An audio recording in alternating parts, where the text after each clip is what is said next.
Have you ever asked yourself, am I even creative anymore? I love photography. I love making something from nothing. But some days, I feel stuck, staring at my camera, wondering why nothing's clicking. And I know I'm not the only one who has days like that. So I do what I always do. I read, I study, and dig in how to find inspiration, fight resistance, and figure out whether creativity is something we can access consistently. Here's the thing. Creativity isn't about talent. It's about mindset, practice, and belief. I'm Brenda Bergreen, and today for your creative frame of mind, we're talking about why creativity feels so hard, especially in photography, and what to do about it. Number one, creativity on command is different. One of the first things to understand is that when photography becomes work, fun can fade. Kids get to do art just for the sake of art. However, those of us with creative professions often struggle to reconnect with that intrinsic motivation. Instead of play, we're motivated by the bills we're trying to pay, the clients we're trying to book, or the photos we're hoping to sell. Back in 2010, when photography was more of a hobby, the idea of making money for our photography was a dream. We always had a camera, and we were just trying to create for the sake of the photo, art for art's sake. In fact, the first image we got paid for was shot before we even considered photography as a career. And when we got married in 2011, we matted 8x10s as wedding favors. We hung all the choices up on a wall, and guests used stickers to claim their favorites. It felt amazing to share our photography with our friends and our family. People actually fought over a picture of a fox we took on Orcas Island, the same trip we got engaged on. Now we're lucky to get paid to do something we love, but let's be honest, that pressure can crush creativity. When I'm on a client shoot, there's a shot list, a deadline, and expectations. That pressure to produce something great activates the brain's stress response, which actually suppresses the parts of the brain involved in imagination and play. Under pressure, we default to what's safe and known. Creativity thrives on the opposite. And the good news, it gets easier with experience. These days, I know I can nail a client's shot list. I can get all the must-haves done, and then I carve out space to shoot something just for me. It still might be for the client, but it's a creative risk, something new, something that might not work. That's where working with Mark is a huge asset. We split responsibilities. One of us focuses on the required shots while the other has more freedom to play, experiment, explore. And that space to explore, that's where the magic happens. Number two, technical overload blocks flow. Mark is a photographer through and through. He's been into cameras since he was a kid. I've always been into art and creativity, but as a kid, I loved to draw, paint, write, and scrapbook. You name it, I'm willing to try it. I feel most natural with just a pencil and paper. Whether I'm writing or sketching, it's simple and free. Photography didn't come naturally to me. I couldn't just pick up a camera and capture what I saw. I had to learn how to use the camera first. And cameras are complicated, a lot more complicated than a pencil. Camera settings interrupt creative vision. Now, I do have a technical mind. I studied architectural engineering in college because I loved both math and art, but it's actually pretty hard for me to switch between my right and left brain. It's like a mental tug-of-war. And I can't find my creative flow when I'm stuck thinking about ISO. That's because when we're juggling too much technical detail, our brain gets overwhelmed, which psychologists call cognitive load. We have limited mental bandwidth, and if we're using it all to troubleshoot exposure, there's not much left for visual storytelling. It's gotten easier for me the more hours I've been behind the lens, but even now there are times when I'm in flow trying to create a vision and I can't remember how to do something technical. My best advice is to give yourself grace. Let yourself shoot badly for a few minutes just to warm up. Give your brain a second to calibrate and make the switch. That switch from logic to imagination is real. Creative flow lives in the right hemisphere while most technical tasks live on the left. The more familiar you become with your gear, the less switching you have to do. We had the same problem when we originally tried to add videography to our offerings. It was too different and too hard to switch back and forth. But the gear got better, we got better, and now it feels natural. This is why one of the tips we're always giving, regardless of what we're talking about, is simple is best. If you try to learn too many technical things at a time, you'll squash your creative flow. So simplify your gear, your settings, your expectations, and let yourself get in the zone. You can always deconstruct it after. Number three, comparison kills creative energy. One of the biggest creativity killers, comparison. And in the age of social media, it's almost impossible to avoid. One of the hardest parts of running a creative business is having to constantly evaluate what's working and what's not. I don't mind feedback. In fact, I love learning and improving. But when it comes to studying competitors, that's where things get tricky. I want to grow, not compare. And yet it's hard to analyze others without slipping into judgment, envy, or self-doubt. There's a fine line between learning from someone and losing yourself in the process. It's one thing to study how someone works or gather ideas, but when we copy, we're not really being creative. And when we obsess over what's performing well on Instagram, we often start creating for algorithms instead of for ourselves. There's a big difference between learning from others to grow your own skills and measuring your worth against their follower count or aesthetic. One leads to growth, the other leads to burnout. Psychologists call this upward social comparison, and it's been linked to decreased self-esteem and increased anxiety. Two creativity killers. Instagram doesn't reward risk or failure. It rewards polish and perfection. Algorithms are designed to surface what's already popular, not what's innovative. So the very thing that helps you grow as an artist, taking creative risks, often works against you on social platforms. Developing your style requires taking risks. It requires messing up. Most of us don't need to please the masses or to go viral. We need to create work that's meaningful to us and valuable to our handful of ideal clients. If we're not careful, we start creating to avoid judgment instead of expressing something true. We try to become more like whoever's winning rather than becoming more like ourselves. That kills creativity. To protect my creative energy, I've taken some extreme steps. I've removed social media from my phone entirely. When I want inspiration, I'll visit a photographer's website instead of scrolling their Instagram feed. I'll study the work, not the metrics. I focus on learning a technique or improving a skill, not comparing myself to the person behind it. Instead of asking, am I as good as them? Ask, am I getting closer to the kind of artist I want to be? If you've seen the movie Ralph Breaks the Internet, there's this great moment where Ralph starts reading the comments on his viral videos. At first, it's fun. And then it turns nasty, and then he's devastated. That hit home for me. I now have someone else screen comments and let me know if there's something helpful.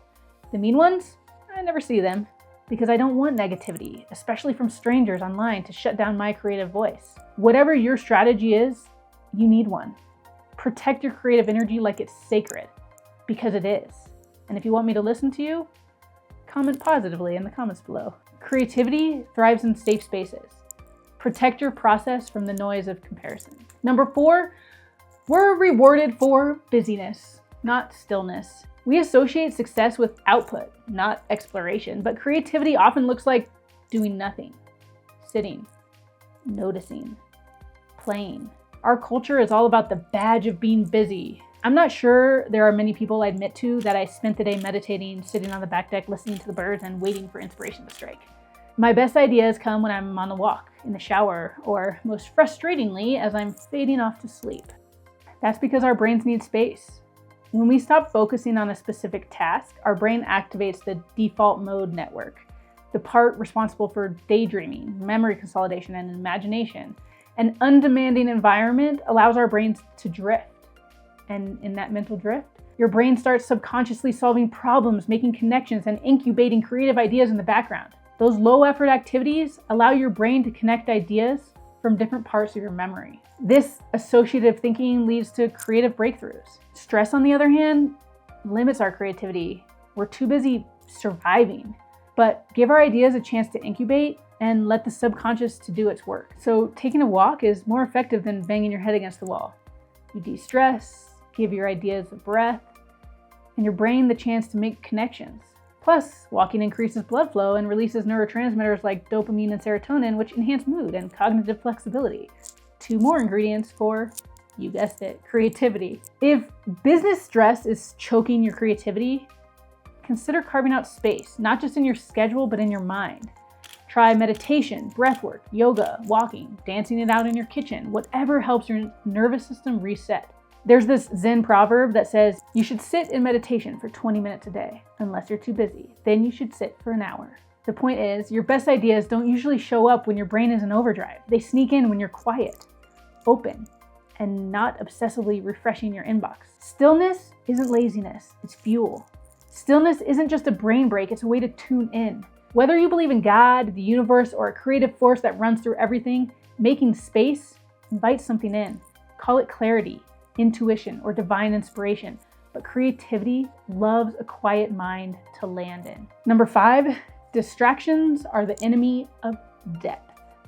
This is something I've prioritized over the past few years, and it's transformed my creativity. You've heard us say simple is best when it comes to gear or learning new skills, but it applies to everything, especially your environment, your schedule, and your mind. Simplicity isn't just a design aesthetic, it's a necessity for creative work. Creativity thrives not in chaos, but in clarity, in margin, in space. The more mental and physical clutter we carry, the less room we have for original ideas to form. So here's the practical part. Look around your workspace, look at your desktop, your calendar. If it's jammed with distractions, physical or digital, you're probably not getting your best ideas.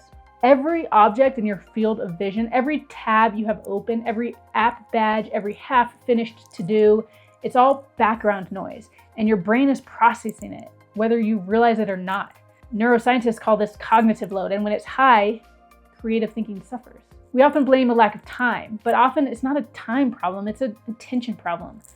Let's talk about the worst offender, your phone. It doesn't just distract you, it splinters your attention. We all know by now that multitasking is a myth. What we're actually doing is task switching, and every switch comes with a cognitive cost. Your brain has to reset, and that kills creative momentum. Researcher Sophie Leroy calls this attention residue. When you switch tasks, say from editing a photo to checking Instagram, your mind stays partially stuck on the last task. That residue keeps you from fully engaging with what's next. It's like trying to shoot with a fogged up lens. And it's not just trying to multitask in the kitchen while your kids are talking. Phones trigger dopamine surges, those little reward hits from novelty.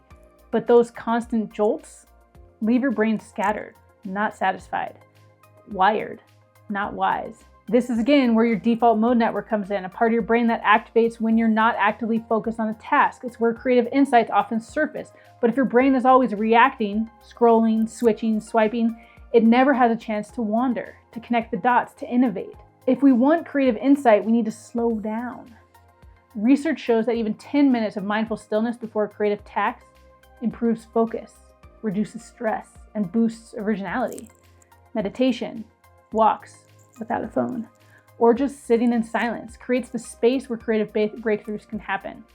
Protect your space like it's sacred. Try one no-scroll morning per week before a shoot, or spend 5 minutes clearing clutter from your physical space before opening Lightroom. Less input equals more depth. And let's go one step further. They say that if you want to know what someone values, you should check their calendar and their bank account. Where you spend your time and money is what you're making a priority. If you were to do an analysis of how you spend your resources, would your priorities match what you say you value? You want to be creative, you value creativity. So here's the question. How do you start or end your day? Can we start every day with the most important things and practices? Can we simplify our life, our schedule, our physical and mental clutter to make room for creative thought? Take inventory of your daily input, food, social media, books, conversations, thoughts, everything that inputs your 5 senses. Does it align with the kind of creator you want to be? What are your rituals and routines? Are they helping or hurting your creativity? Things like movement, mindfulness, sleep, and deep work blocks don't just make us feel better. They regulate our nervous system, reduce cortisol, stress, and activate the parts of the brain responsible for imagination and insight. Does it help or hurt your creativity in the long run? There's a quote I love. Be regular and orderly in your life so that you may be violent and original in your work. Number 6, creativity loves company. Today, we're talking about creativity, not competition, which means we're here for inspiration, not comparison. Let's approach this from a self-acceptance, not just self-improvement standpoint. And for these few minutes right here in this video, we've got a little sense of community. You're not the only one chasing creativity, or at least trying to make sense of it while procrastinating something else. The comment section, that could be our modern day campfire. Feel free to share your thoughts, your struggles, or those wow, that hit me moments. Just maybe don't feed the trolls. We're going for supportive studio vibes here, not critique circle from hell. But jokes aside, your environment matters, and not just the physical kind we talked about earlier. I'm talking about your social environment. Creativity is contagious, and science backs that up. One study found that workers were most creative when the context was supportive, even when they were feeling a mix of positive and negative emotions.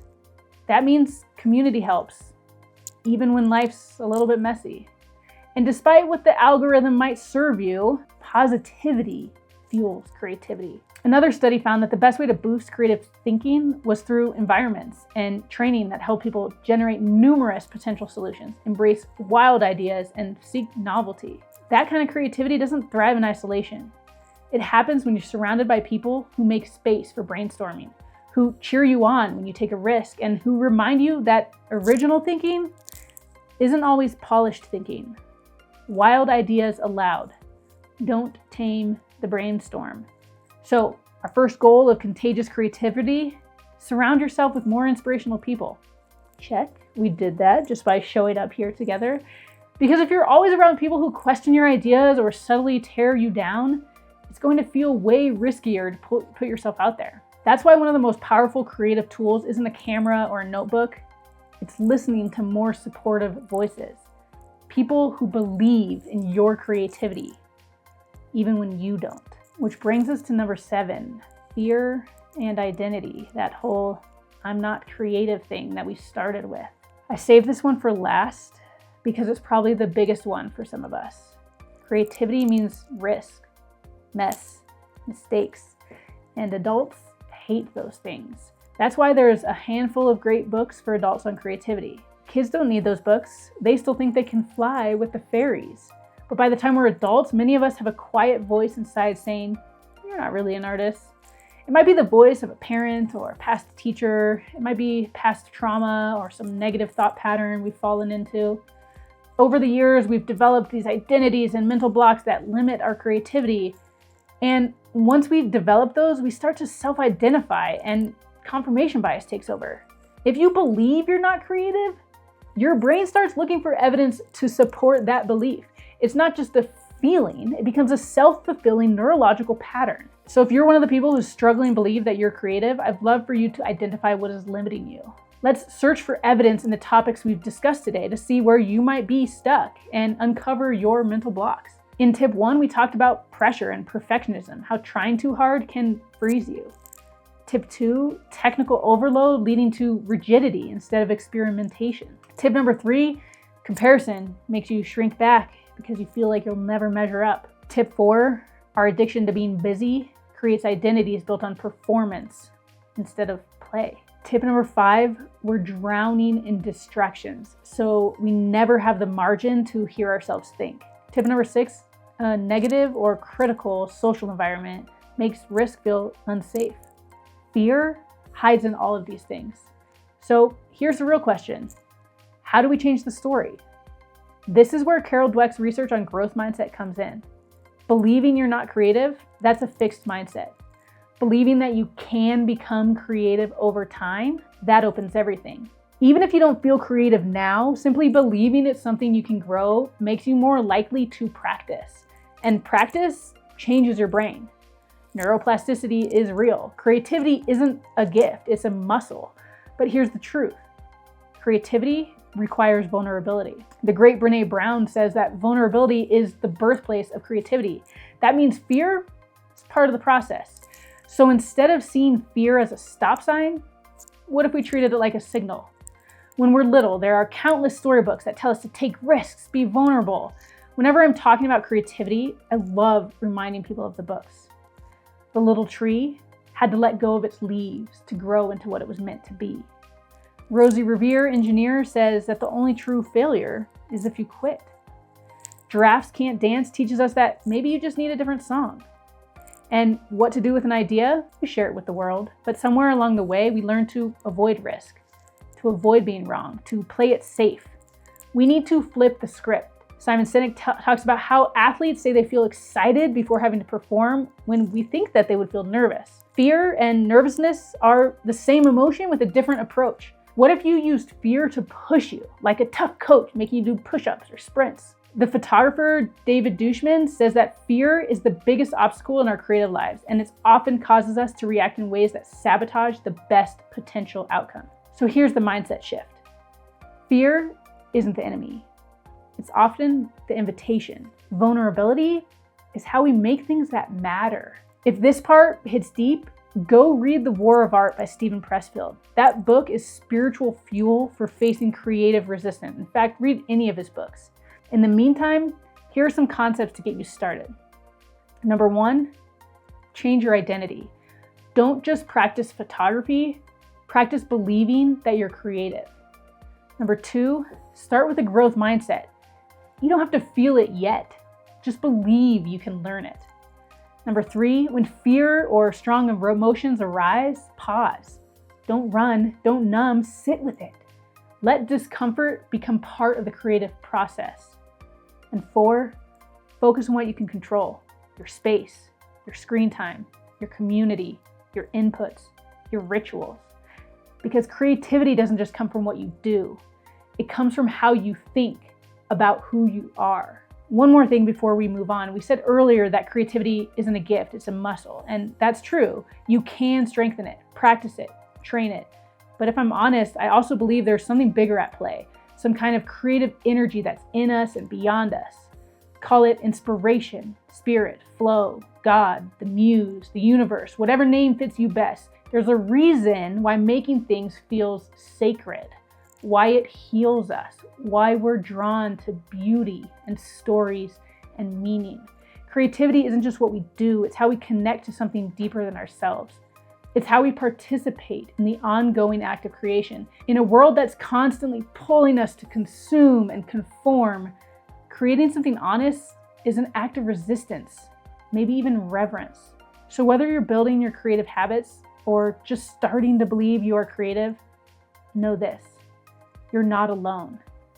That quiet pull you feel to make something might be something calling you back to life.